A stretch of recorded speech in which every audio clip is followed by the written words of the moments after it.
Welcome, everybody, to another great interview with a special guest I have who has definitely been on this show before, plus has also been on my Revolution radio show, which was a great, both times. Really enjoyed interviewing this person. Had a great discussion, and I really do enjoy getting their take on certain topics, and I just really enjoy having them on the show. So I thought, let's get her back on and have a great discussion. Going to be covering a few topics, so I hope you guys enjoy this. You can find her website, which is at alivethrive.life, and you can also find her work on the One Great Work Network. And that is none other than my guest, Leslie Powers. Welcome, Leslie. Hey, Rick. It's so nice to be here. Thanks for inviting me back. Oh, always. You know you're always welcome back. Of course you are. So, yeah, I'm excited. I've been excited to get you on. It's kind of hard to get schedules matched up. Yeah. So it's kind of tricky, but we did it, and I'm happy that you're here, and I'm excited. We're actually doing a video one. I haven't done video interviews for a while. I started up again, but I've been so busy on radio that I kind of neglected the video side, so I'm trying to get back and doing that because I do miss it. So thank you so much for being here. And why don't we just start off with talking about, you just recently did an amazing presentation for Funnel 2 Convergence, which was titled Real Happiness. And why don't we just start there? Why that topic? Why, what made you want to do a presentation on this? Yes. So its in full title is Real Happiness, what it is and why it's so important to cultivate as we do the One Great Work. And what inspired me to do that was hearing various people say things like, you can't, you don't pursue happiness, you have to sacrifice to do the one great work, right? Mm-hmm. And it was sort of a message of like happiness somehow, or the pursuit of happiness was wrong. And what I started to kind of ask, well, what do they mean by happiness? Because I'm not sure if that sits right with me. And what people I think were really referring to is like, don't just pursue pleasure. Don't just go out and do things that are just going to make you feel happy. Without looking at the big picture and recognizing what we're really here to do.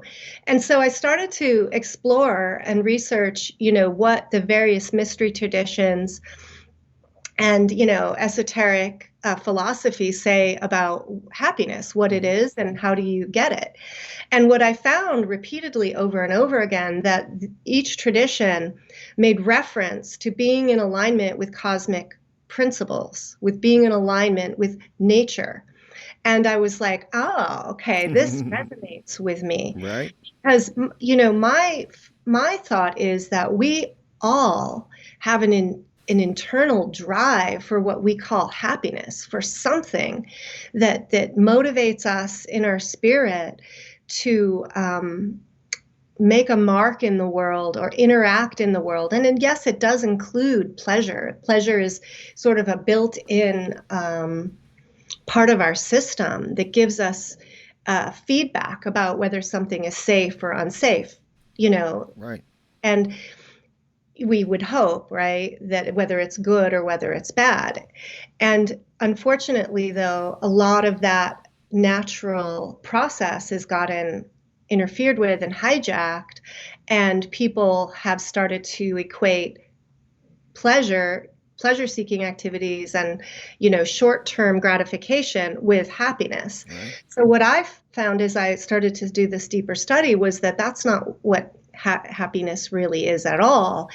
It's not wrong, but there's a much broader, higher level of consciousness here. And then furthermore, that pursuit of happiness is related to our pursuit of freedom and our desire for freedom. So without freedom, we are not able to fully be ourselves and express ourselves. And without that, there's like a thwarting of happiness as well. Right. That's very true. And I think about how society's been engineered, about how you're kind of saying people are pursuing happiness, but they're in all the wrong ways, kind of the quick fix way, I guess. And I just see that everywhere, and I'm sure you do.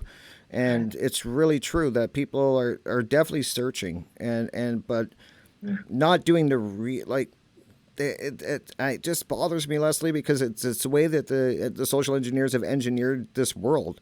Is everything's so instant gratification, and then people are starting to take that as if they do that, then they're going to be happy. But they're just getting these momentary big burst of happiness, and Of then it's dopamine, dopamine, yeah, and they're yeah, and then it physiological, yeah, and it response. just dies so Mhm. quick after that quick fix. And I love the way that you're saying that people have to start doing go a little deeper to Yeah. start finding what true happiness is, because that's a great question. What is true happiness?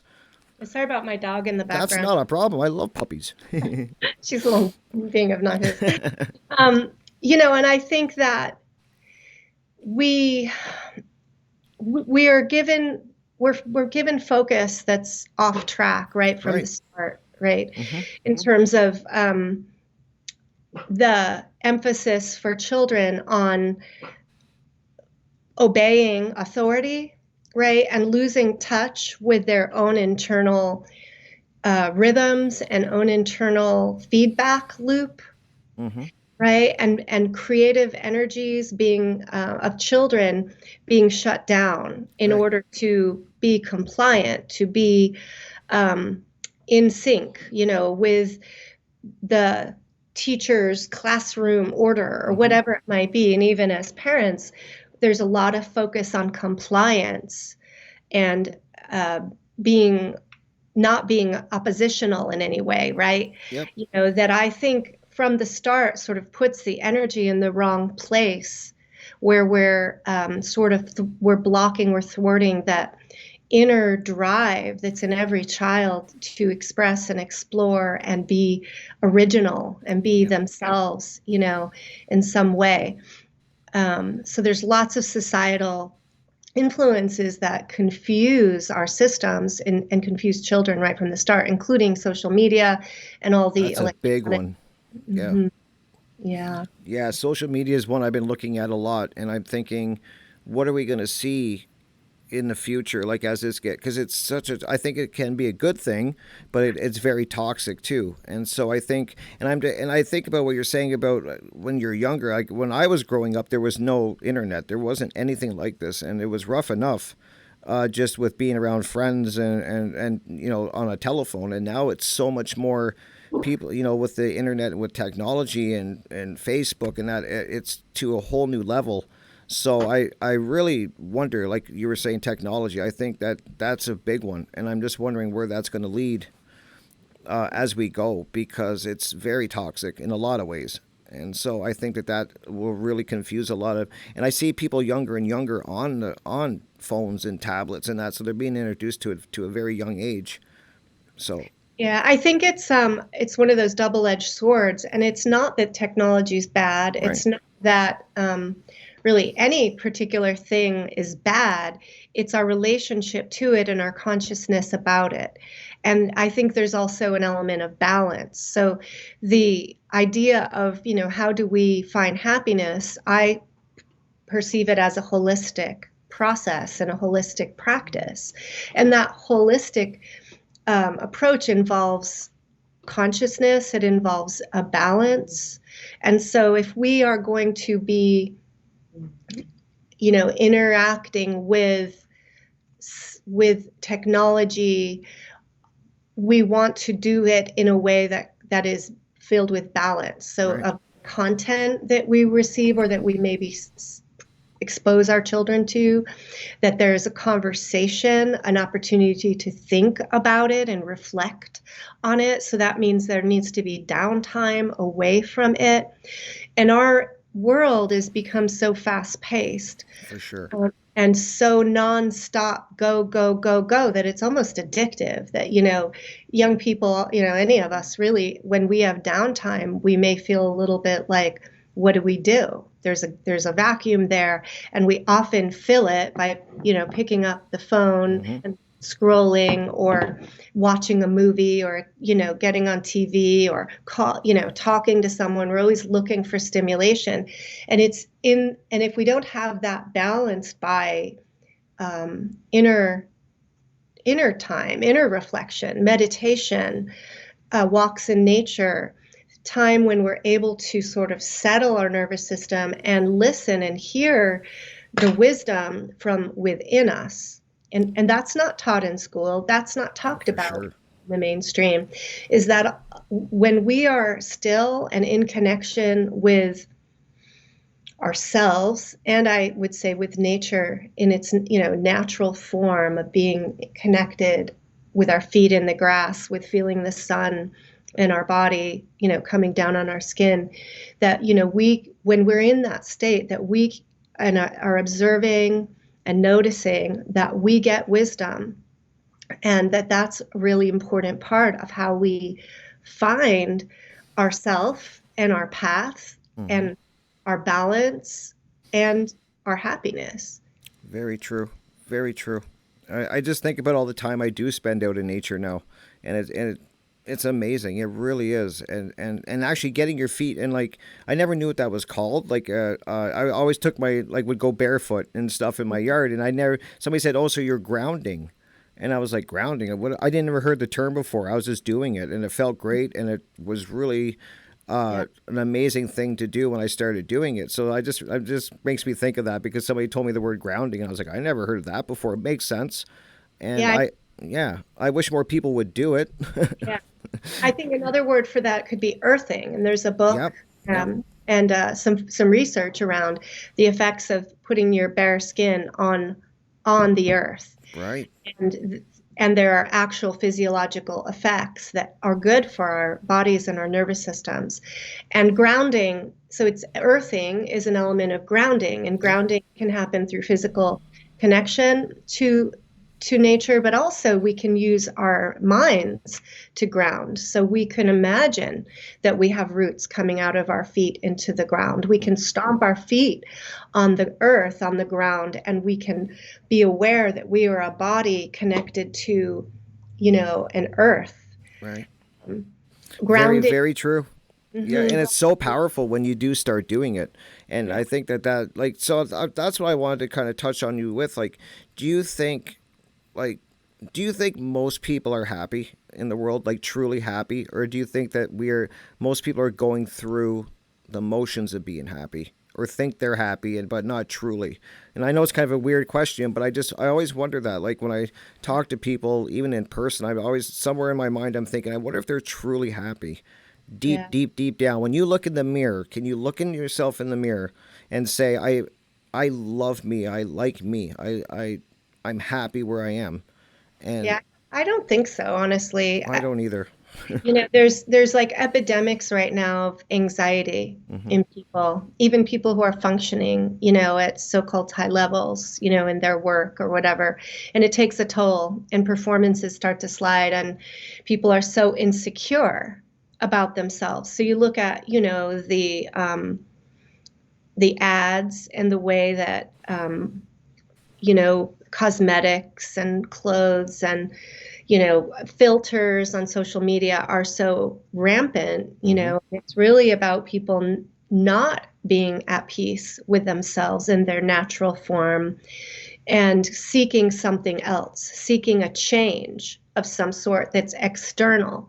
And this is a really big point, is if we are staying in a cycle of seeking external validation and external state change, we're constantly, in this hamster wheel that we're never going to achieve end anywhere. Right. And that is not going to bring us this happiness that we're seeking. The next better job, the next, diet, the exercise at the gym, I'm going to lose 2 sizes or whatever, in the pursuit of happiness. Not that it's bad to be pursuing, some of those things. Right. It's that is not the source of happiness. That's not where you're going to achieve it through external pursuits.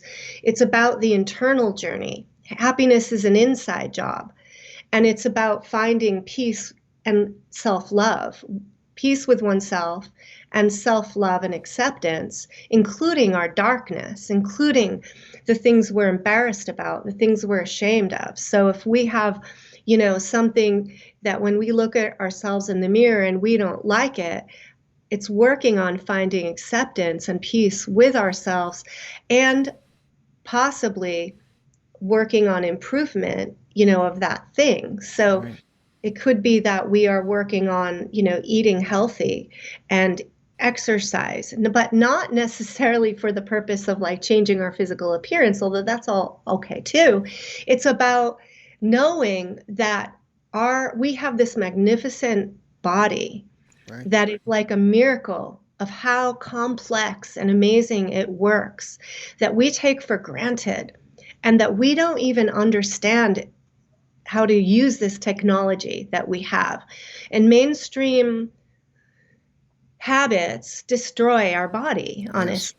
The foods that that are in the mainstream are destructive.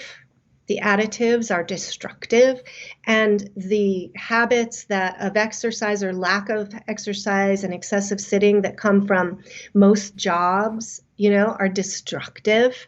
The time balance or lack of balance in our schedules is destructive. So we have all these aspects of this culture that we live in that's bombarding us with toxins and imbalances.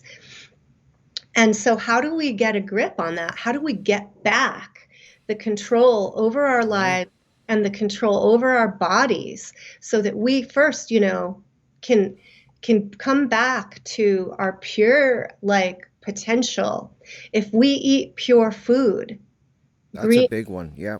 and plant-based diets, and if we are able to do that and we are minimizing toxins and threats to our bodies and our skin and so forth, and we're able to detoxify and frequently cleanse our bodies, and we can operate in an optimal way where one will feel better, and feeling good is part of being able to optimize ourselves mentally and emotionally as well, instead of, putting destructive things into our body over and over again and falling prey to addictions. That's only pulling us further down into the abyss, Right. away from that actual state of happiness and peace that we seek. For sure. I totally agree. Changing my diet was huge, and feeling better. Like it really was. Because and as anyone knows, I don't like to call it a disease, but I do because that's what people understand the terminology. But I call it an inconvenience that I deal with every day. And so the pharmaceutical companies have, over the years done their number on me. And very rarely did I ever hear doctors ever talking about nutrition or anything like that. They always have a pill solution, it seems, for everything, and it just adds up, one pill on top of another, and the next thing you know, you're taking a pill for everything. And so when I changed my diet, that's when I really started to notice changes. And it took a while. It doesn't happen overnight. I think people want, like as this world we were saying earlier, Leslie, that the world everybody wants instant. They want it right away, and this does take time and small changes, but it really made a difference. So I like that we're talking about that because I think people have to really start taking accountability for what they're putting in their bodies, Yeah. and because you look at what they're promoting, and now you got Uber Eats and you got all of these, so they're making it even easier for people to get to this food that is just. When you start reading the labels, I can't pronounce anything on the labels. It's just crazy. So I think that's a great point that you're making. That if you got to start doing the work on the inside, and that does start with, it's a multifaceted thing that you got to work on. But food, like what you're taking in your body, is definitely key. Yeah, I think it's really, really important because when we're bringing toxic food and substances into our body, it's going to affect our mind state and our Mm-hmm. spiritual state. And then we start to lose our discernment around what is good food, right? Yeah. If you eat excessive sugar, for example, that creates almost an addiction Yeah. to that. And when you crave it, right? There's like this craving for it to get that fix, and Yep. it's a destructive cycle. Now, when you stay away and you cut out, let's say, refined sugar, and then you get past that addictive craving, and you start to eat only natural kind of sugars in moderation, you start to feel very different. And then when you put that sugar in your body, you notice it. Yeah. Like you become much more sensitive. And so I think that's really important that we all go through a process of cleansing and detaching from the substances that we have a bit of addiction to, because we want to be the masters of ourselves. And Right. as long as we're in an addictive state with a substance or a behavior, then we are, that's running us. That's not truly being in a state of freedom. And and it's also guiding us down a cul-de-sac or a false, promised land, Promise. Yeah. right? Yep. That is only keeping you dependent on that substance or food or whatever, over and over and over again. It's thwarting your growth. Oh, for sure. Right. And it's great that you said kind of too that there's behaviors that are just as addictive. That's another thing that people like I think of that all the time. Like even people's behaviors are they become addictive and kind of this they kind of like in this hamster wheel and I always think about people, and I was talking about it on my show last night actually with Jonathan. Like people are doing jobs that they absolutely hate, and it just kind of like day after day, month after month, year after year, they just keep doing this. They're not happy. I mean, they kind of think they're successful because they maybe have a great house and money, and they got all the things that society tells them should make them happy, but they're Yeah, not truly happy because yeah, you're doing something every day that you absolutely hate doing. yeah. And that's a tough one because I mean it takes a lot of courage to kind of cut that job away and then start doing something that you love. It's a big leap of faith, but one that has to be made, I think. If I think it's a real act of right, personal empowerment, and I think it's an ultimate like goal for all, that would improve the world if we all had that goal right, of disconnecting from work that we dislike, disconnecting from work within government systems and authority systems right. or agents, government, or corporations that are doing ultimately bad things in the world. But to get there, right, we have to face these other kind of dependencies. Exactly. It's a tough one. So a lot of times there's this rebound thing that I see, and I've seen it in myself where I working this 40-hour work grind, and feeling kind of dependent on that to make the money Yeah. to be able to pay the bills, right? And then when I have downtime, there's a tendency to want to recreate or forget about all that pressure. And a lot of time people are on this sort of like little slide back and forth Yep. between, left brain, work, work, work, work, work, work, goal focus, structure, and then, woo, I'm free, I get to party or relax or just lay on the couch and be a slug and watch TV, and this trap that a lot of us are in, that somehow we have to break that cycle and become less dependent on those things that we're trapped, that are trapping us. And a Right. lot of that is figuring out our relationship to money and the and spending and material comforts and those things that we think are making us happy but are really just sort of like a pacifier. Yeah, they're like a band-aid. Yeah, it's Yeah. just like something that sort of occupies us for this moment, that feels good, that gives us some relief from this other thing that we're basically resentful about having to do. And I just feel like that's a huge trap. So ultimately, it's breaking out of that whole cycle. And so, what would that look like and how would that be? And how do we develop, that satisfaction and that contentment with less, with being more present with people, and with ourself and with, food that we can grow in the ground and Mm. with the cycles and rhythms of nature. How do we get in touch more with our rhythms from a natural state instead of just being plugged into the rhythm of this sort of matrix that we are, most of us are plugged into For sure. through our employment or our food, food access Hmm. and other things, and getting that house and the American dream and that car, the status symbols or whatever. It's really coming back to that state of, I guess, animism or nature. Will Keller has a good Right. recent presentation on that Right. draws connection. Yep.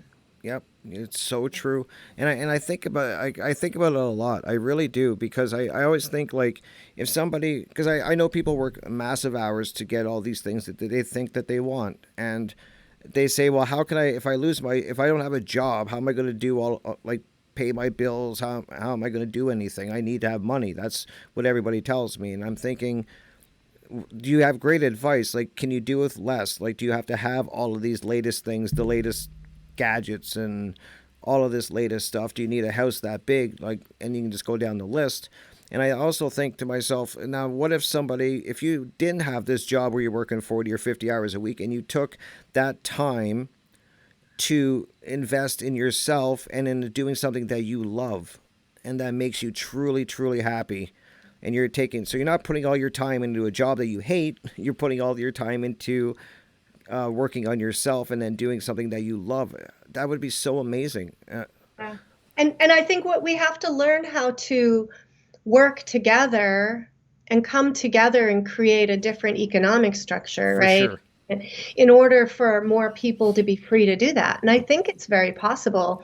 It's kind of, I have this picture in my head of like how most of us are operating. We have this big entity, this big corporate blob or a system of, a corporation, a job, an agency, and we go to school, we get our little degree, and then we're kind of funneled into just plugging into our little piece of Mm-hmm. that big blob, right? But we're all doing it kind of separately, doing our own, we're staying in our own lane, we're doing our own little job description, we're being good little rule followers, we're not challenging it too much, we're just kind of taking our orders and we're here doing our work, Yep. right? That is how we stay stuck in the system. What is it we're being plugged into? Right? How do we now disconnect, all of us, if we can all disconnect from, take the key out of that entity, and we start looking at each other and say, look, I've got this skill and I've got that skill, and look how we might come together and recreate a new structure where we are mutually supportive Right. and bringing our talents and our skills and our callings, right, together in order to create this beautiful, tapestry where we are supporting ourselves in an, interdependent but uniquely individual way. Mm-hmm. We get to hold our individual identity, which is essential. And that means we being able to connect with ourselves and what it is we love, to know what we love, to feel the calling of our heart and our soul into action in the world. Most people have no clue what they're called to do. They have no connection to purpose and they don't know themselves. And our school systems and the way most people parent are obliterating that from children. This and allowing kids to just go wild on social media Mm-hmm. without, you know, a reflection, of what it is that's sucking them, into this blob. They're, we're on a crash course For here. sure.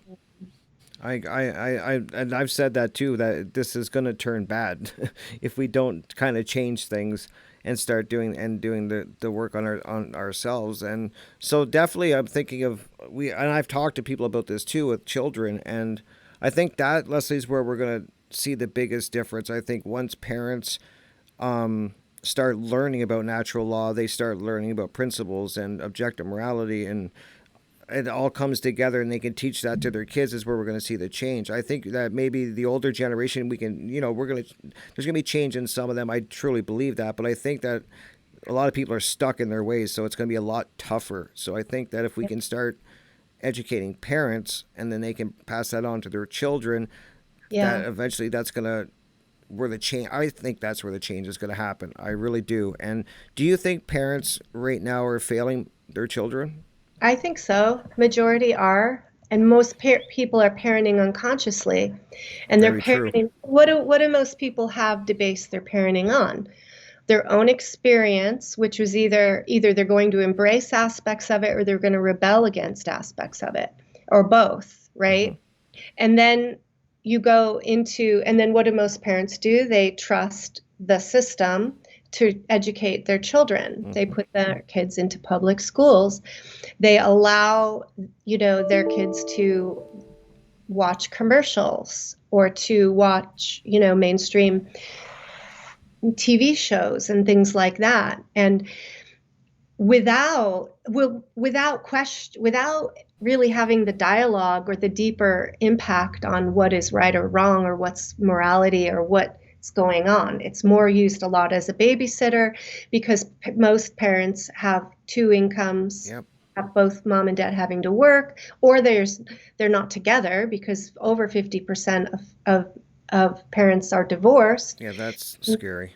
And it's very, very hard. As a single mom for a long time, it was pretty much impossible for me to do the type of parenting that my kids really deserved. And I was way too dependent on dropping my kids off somewhere else and trusting that that would somehow complement or, work with my philosophical, approach. And the truth is, the culture we're in is toxic. The culture we're swimming in is destructing quickly, and we have to start taking charge as parents and really questioning everything. Questioning the school systems, questioning the idea of being a good girl or a good boy. Be nice, follow directions, do what the adult tells you to do. If you look at schools, most of the time when kids are in trouble, it's because they're not complying. Right.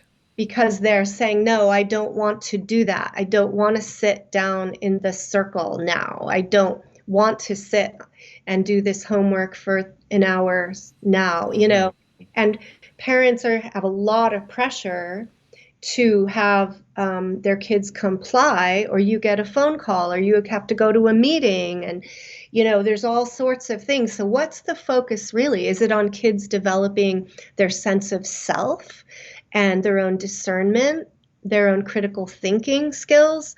That's not the focus. Just to obey is what the focus is. Really, very much, and memorizing things that are given to them as true. Not Very being true. questioned. Yeah. So Wow. I think the future is really going to be requiring a generation of kids that are disconnected, unplugged from the mainstream culture, right. From schools, from the mainstream media. Not that, I always kind of thought with my kids, I didn't want to fully take them all the way out, because my thought was they're going to resent that and they're going to rebound on the opposite way as soon as they are free of my control, so to speak, right? They'll go hardcore the other way. Hardcore the other way. And that's what I see is that's that polarity, that rebounding. In most people, if they're really restricted, it's human spirit to rebel against being held back, right? From even good intentions. So I think that we need to allow exposure to things in ways that where we are alongside and teaching the foundational principles of morality and of natural law, and then ensuing dialogue about that with the world, and with nature, and helping for kids to see the consequences of their own thoughts, feelings, and actions. For sure. But see, what the problem I see though, Leslie, is how do we achieve that if the parents aren't even looking into these things? I mean, that's the thing I'm seeing. Like, it's great if the parents actually are teaching this and they realize that, but I see so many parents, and I know people that have children, that they're not even interested in what we're talking about. I don't have time. I hear so many excuses. I'm sure you do. They don't have time. It's whatever the excuse they want to give. So that's the fight that we're up against, is how do we educate the parents and people in the world so they can pass this on to their kids, because I truly will, and I will keep saying, I believe that's where we're going to see the change, kind of like you said. Once we have a generation that's unplugged and they're learning the correct information, is where we're going to start seeing the change. That's going to be a ripple effect. The problem Yeah. is how do we get the parents to, Well, that's our mission right now yeah, is, people like you and I that are feeling called to share information. And all we can do, we can put our information out there in our art and inspire. And I really do think that the more that we do this and the more that people do this, there is a magnetism, mm-hmm, and the people who are dissatisfied and disgruntled with, and they know inside themselves that something's not right, mm-hmm, will find the voices right, and hear them and get that little seed of inspiration and hope, and then actively pursue it, right. right? Yep, So, yep, that's true. Because it's true. You kind of do attract people, don't you? Like I'm starting to notice that as you keep doing it and you keep talking about it, and the more I'm talking with people about these topics, you start attracting. It's just like nature. It's just like the universe is bringing it yeah. forward. And I talk to a lot of people, and they at least they do admit they feel something's wrong, and they're and I talked to them about happiness and shadow work, and and a Yeah. lot of people know the terms. They're starting to know a lot more than I really realized. They know what shadow work is. They're like, yeah, the work that you do on yourself. And so it's getting, people are hungry for this, I think. I think too. And Yeah. we're all, we don't know. Everybody has their own pain point, Mm-hmm. right? And it just will depend on them running into somebody who's touching them at that pain point and giving them a, a solution or a way through or out of that in a way, and we're teaching, or we're trying to do the organic solution, not the kind of fake, glittery, alluring, false door. Right. There's because there's a lot out there that's very quick fix, you know, feels good, looks good, Mm-hmm. attract people in, and we're like, oh, wait a minute, like don't be prey to all that glitter. Right. All that glitters is in gold. Let's seek the true gold, which is really within us. And it's within our connection to these natural principles, both to the earth and to the spiritual principles. And it's like, so if I've had incredible synchronicities happen in and it happens when I'm in the most sort of balanced state of mind, body, spirit. And if I'm meditating and I'm taking care of my body and my mind, and I'm balancing so that I have time to receive, right? Um, like to hear the wisdom within me, right? That's when all of a sudden I hear a song, or I run and get a book, or I notice a podcast, and I'm drawn to it, and it's giving me just what I need. Right. That's happened to me too, actually. As you're describing that. It's very true, and but the problem, and that's what I think people have to realize, Leslie, is that you have to kind of quiet yourself. I think that's very important, and spend time with yourself. And when I say that to people, they usually they'll say, I spend a lot of time by myself. I sit by myself, and I'm like, yes, but not watching TV or listening, to music or being distracted and stuff. I mean, real time with yourself, and I think that's so important. It was a game changer for me when I started to actually sit quiet with myself out in I like sitting in my backyard or in my garden and just quiet, and it really changes you when you start doing that work. And I think a lot of people have to maybe they have to start setting aside time to do this. Yeah. I think a lot of people are uncomfortable with their own thoughts Mm-hmm. and with quiet, and what jumps in, and that's why it's such important work, because when you are sitting without a distraction and you are just sitting with yourself, in a room or with your eyes shut or outside, and you're just kind of allowing yourself to be still, Yep. what bombards you, what comes in. And for a lot of people, they're having excessive overthinking. They can't stop thinking and worrying and the to-do list and what if that and what if this, or they start thinking about something that's wrong with themselves, or they start to feel lonely and yearn, to be somewhere they're not, with someone they're not, or find the person they don't have, or feeling guilt or shame, or maybe trauma, unresolved trauma starts to, wind its way through and create discomfort. And people don't know what to do with that. Right. And we've all learned various coping mechanisms to shut it down, to push it down, to compartmentalize, to distract. And we can't stop with distraction. Right. There has to be, a real way of meeting and greeting those parts of ourself Yeah. and working Confronting them.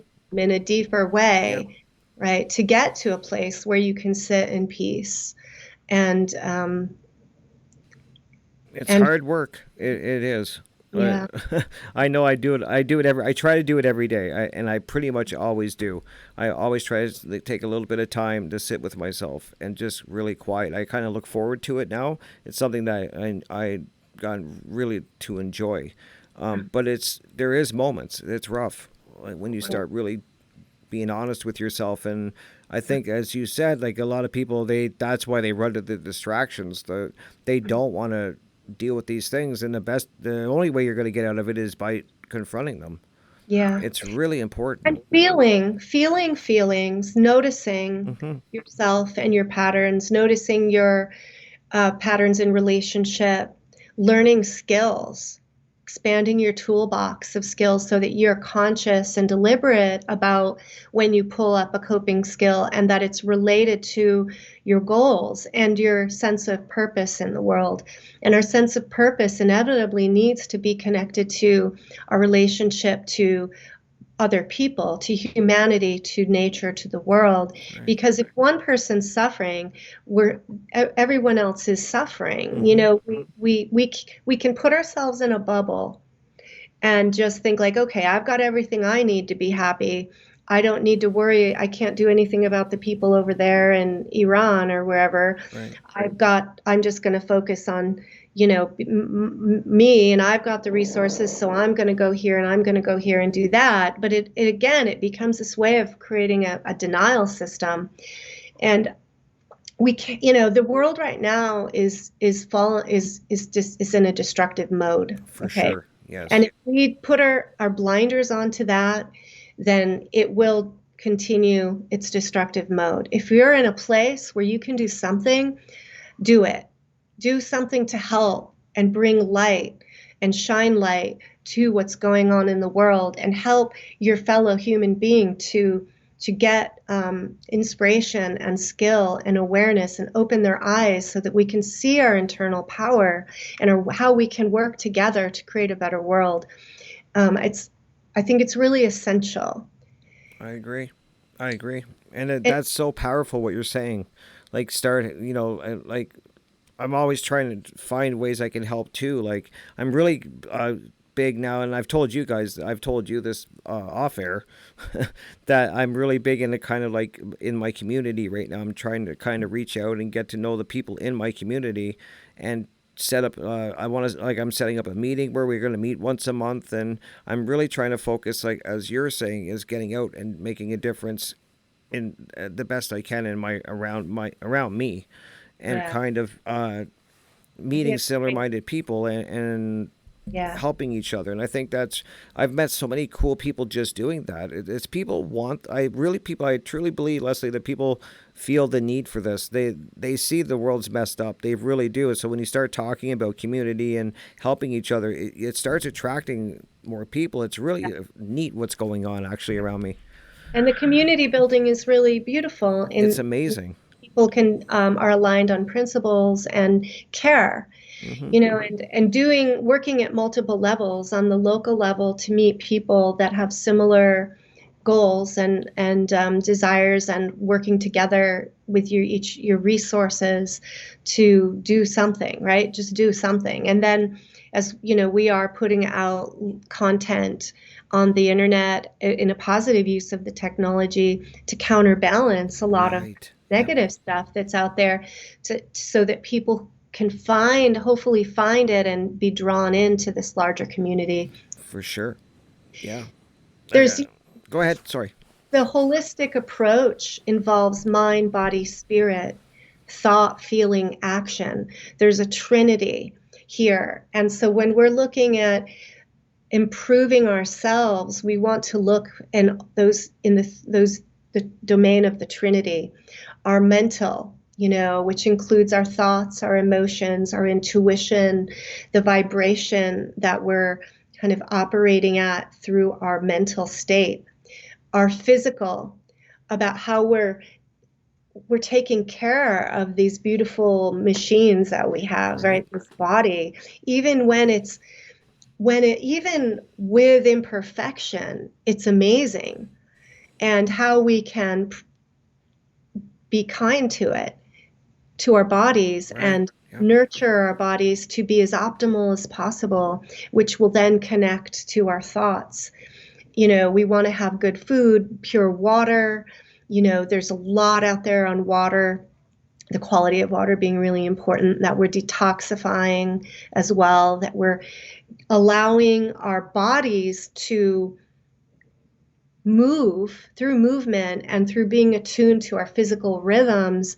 That connects in with our emotional bodies and the metabolism of motion and the movement of stuck energy in our systems, our energetic bodies, really important.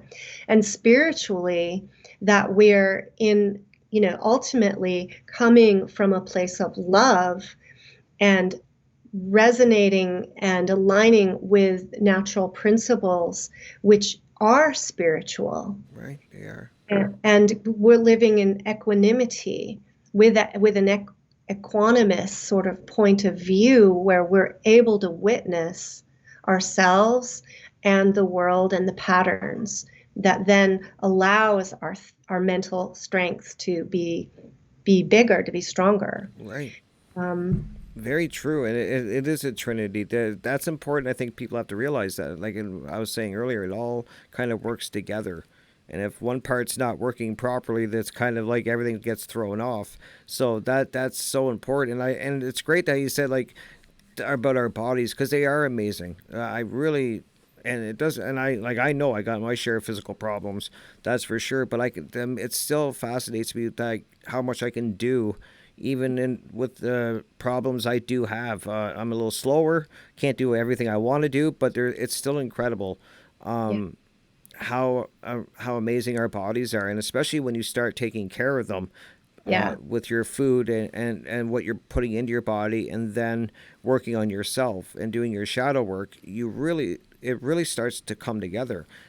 I think what you're a really good example, Rick, of someone who's not letting your physical disability, or however you want to call it, Mm-hmm. to stop you or to make you hate yourself, Right. right? Like, so any kind of physical challenge that we may have, or anything, even non-physical, something that's not visible, like a learning disability or a Sure. learning difference, right? Yep. In this world, it's so easy then to loathe ourselves or feel like something's wrong with us and go down a very dark path. Mm-hmm. And so, you're a great role model of someone who faced those things and is continuing to face them in very courageous ways, and rise above and recognize, that to transcend just, the physical Yeah. aspect, but also to embrace the body, right? Rather than abuse the For body. sure. So when you embrace and accept and love yourself with imperfection, that then raises your whole being to another level. It does, and it's so true. As I was saying, we were both saying earlier, you do have to do the inner work for sure. That was a big key to it. I think I always say that's the foundation, and I'll Yeah. keep saying that because that was the foundation I had to lay for myself. I think a lot of people are taking in this information. I think they have a good grasp of it, but they're missing the step of working on Yeah. themselves. So now you have concepts and principles, now look inward and go through that alchemical process in Yeah. your own being, mind, body, and spirit. And it's painful, honestly. Yeah.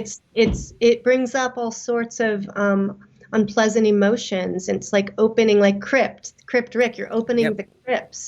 the crypts where you've kept all of the shame and the toxins and the hurts and the grief and the trauma and the anger and the resentment and the on and on and on and on. And when that gets opened, it can feel like it's flooding you with It the did. Oh, for sure.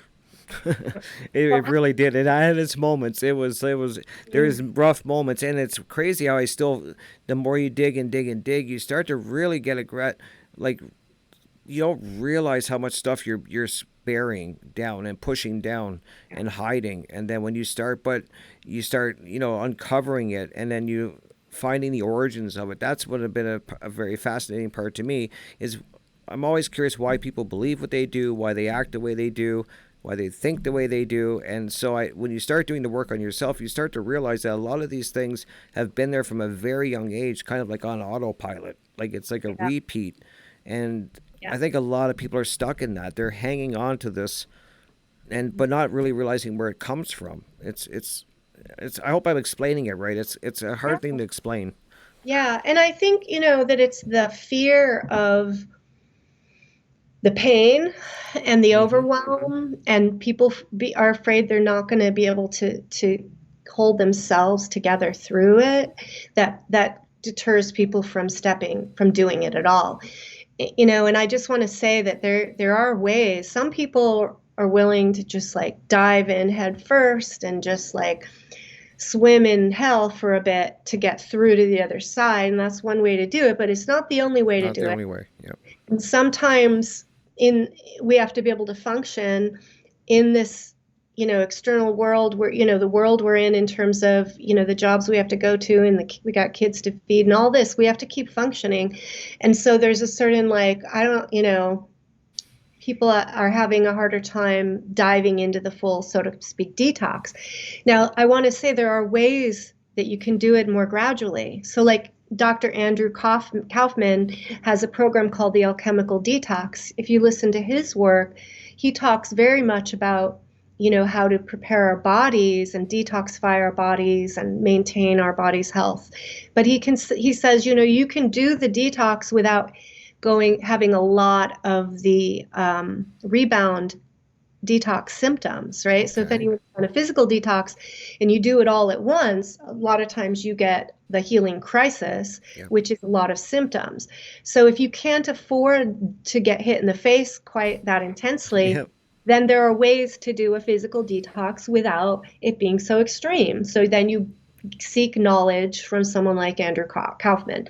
Now, on an emotional, psychological level, if you're in a severe like PTSD state and your defenses are so strong that it's protecting you from opening the gate, because then you're dysregulated and you can't function, For sure. then seek help, seek a guide who will who knows what they're doing, who understands trauma, who can help you strategically and step by step be able to strengthen your foundation and consciously develop the tools and the awarenesses, and that so that you can start to open up the door to the crypt, so Right. you can and deface and desensitize that trauma, which is energy, right? Yeah. And learning about yourself and being empowered to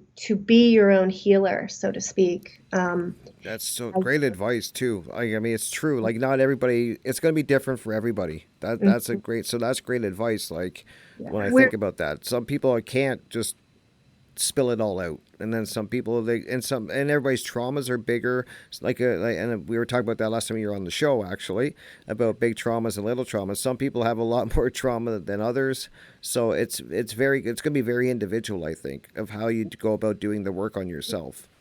Yeah, and it can be frightening, it can be overwhelming. So let's help each other through this process of unplugging and detaching and healing and joining together in a common vision, right, of freedom and real happiness. But we have to really question all of the pre-existing notions that have been, you know, programmed into us from Right. childhood. Very true. Wow, that's powerful. Thank you so much for being here, Leslie. I really do enjoy chatting with you, and you bring such good knowledge forward. And I think and it's really going to help people because I Thank think we I think people are ready. I really do. I think a lot of people are ready for it. I think they're maybe not sure how to go about it, and Mhm. they're kind of scared of it. And so, anytime we can kind of talk to people and maybe give them some suggestions and get them on the right path it's a powerful thing and a great thing. Yeah, And thank you. Yeah, and I yeah, appreciate what you're doing too, Rick, to get the word out. And I would refer people to the Freedom Under Natural Law website, hmm where we have a lot of good presentations. My presentation on real happiness is there.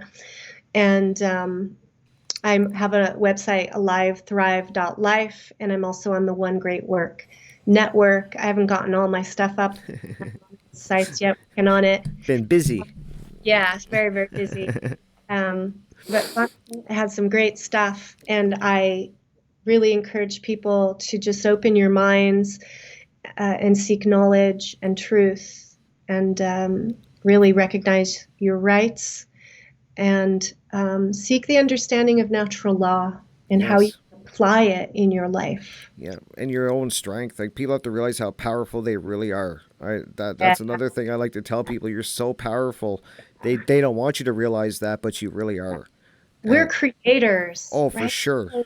So when we unplug from this matrix, right, then we're in a place where we have the potential to create something so much better. But in order to do that, we need to know ourself, know thyself, and do the work to clean and clear the blocks and the barriers and move the stagnant energy so that we can be true creators and combine our energies to create something that we've never done before. That would be yeah, incredible. Wow, like and so powerful. And I think another point before we wrap up, Leslie, a good thing to point out to people too is that I always say to people like everybody's got a talent that they're really good at, and there's a way that you can incorporate all of this into what you're good at. So I always say to people like some people don't want to do interviews, they don't want to do presentations, but as we've saw in Funnel 2, there's dance, there's art, there's music, there's so many ways to be creative and still Yeah. get this message out there and the information out there. And there's behind the scenes work. So if you put on True. a theater production, the actors can't do it alone, right? There are people putting up the sets and the stages and the sounds, and it's a whole team. Yep. And it's the same here. We have people on the front talking, but we have people behind the scenes, doing technology and doing chats, with participants. So there's a role for everyone. Yep. There's copywriting and in technical creation. Content creators need support and help. That's true. We can put our energy together in many, many ways. Yeah, definitely help on the tech side, at least for me. Yeah, I'm still learning I'm still learning every time I go. I'm glad I'm in Mark's class. yeah, That's made a big difference. yeah. I can't recommend that enough, but that's so true. Like there's something in it, everybody can do something to help Mhm. out to make it all come together, and that's very powerful and it's very true. I think Yeah, that's just people have to realize that and start really. I just hope people take away from this to start taking some time for themselves, and I mean real time, as we're talking about, like get out in nature, like, and that's what I'll wrap up with. Just to let you touch on this, Leslie, because I know you're busy, so I don't want to keep you too much longer. But what are some good ways that people can start getting out and doing the work? Do you recommend like getting out in nature? Do you like taking the time to yourself, or what works for you? I mean, like just some advice you could give people.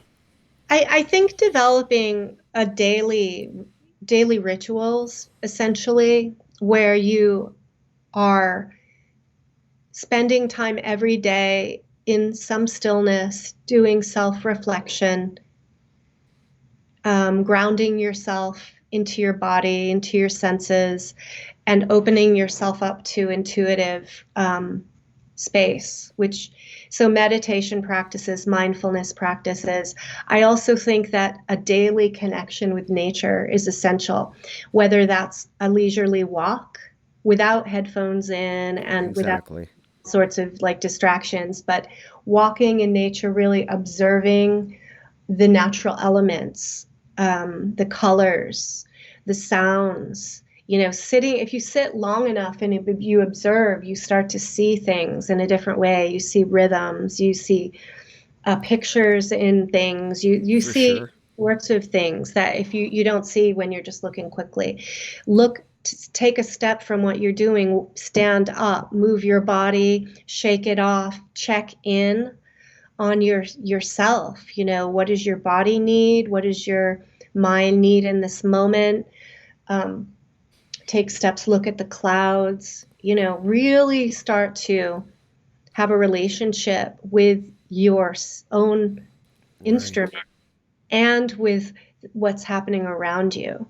That's great advice. And it's true. I think of like when I say I love sitting outside. That's my and I do. The routine's a great thing. I never thought of wording it that way because I do have a routine. Now that as soon as you brought that up, I was like, I do have a routine. I go out every morning and I sit outside. I feed all the animals that are outside. And when you sit within nature long enough, you do really do become aware of what's going on. That if you were just busy or had headphones in and you were just kind of not paying attention, that you miss. But nature is amazing, and when you start honing in on it, you can learn a lot. It sounds funny when I say that, but you can by just being really observant and hearing everything, and you really become in tune with it. It's I, fascinating.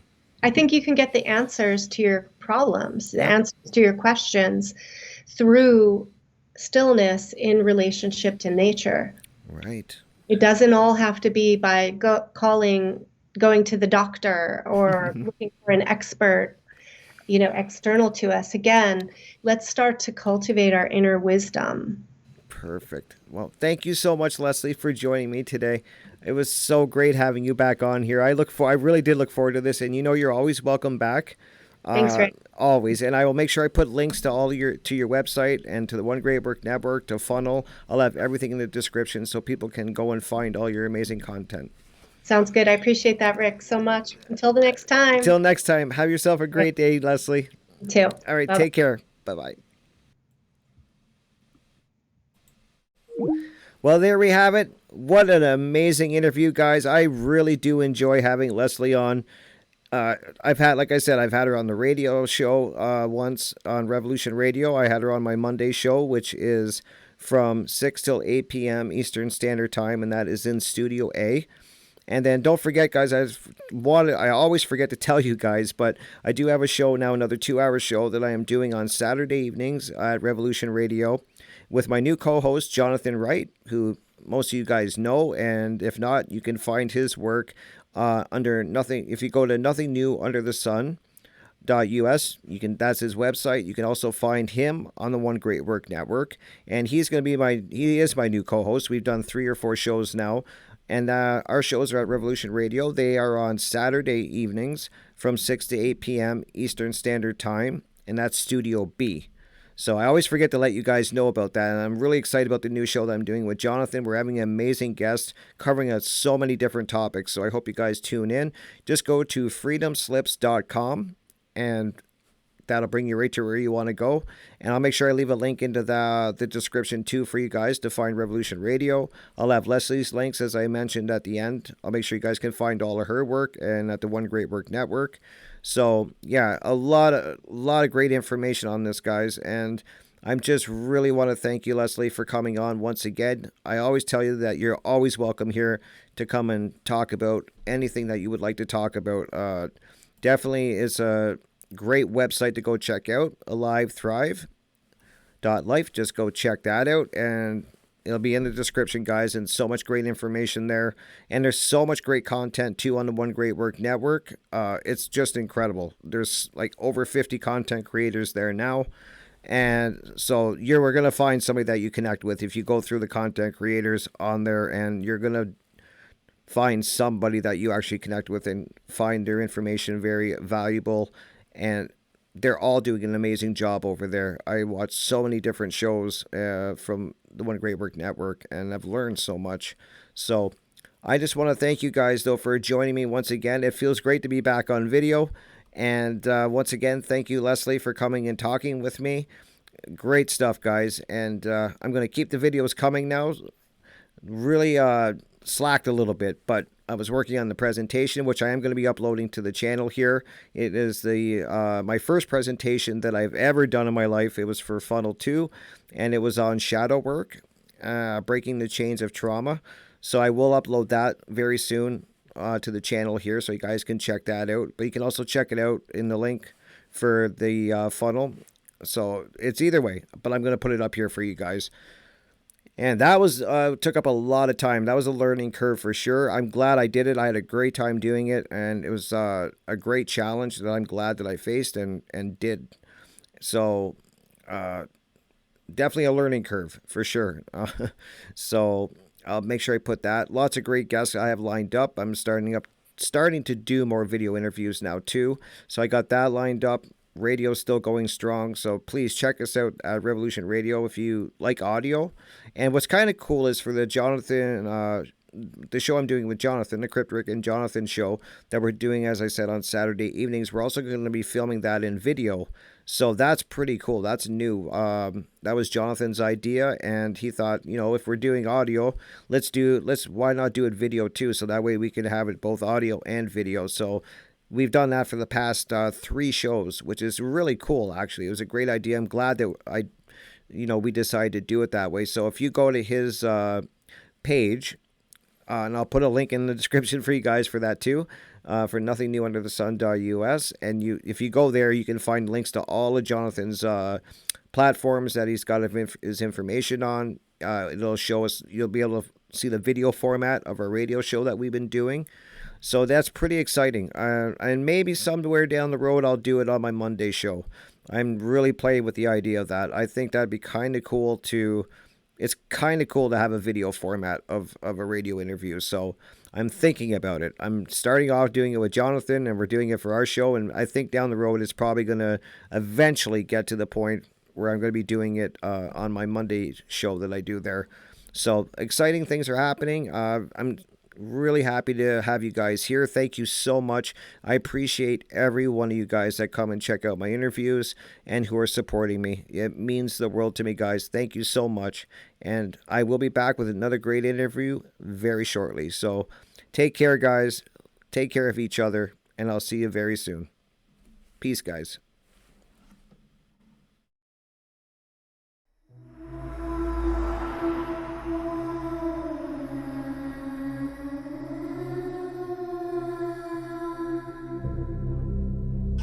Are you interested in the paranormal?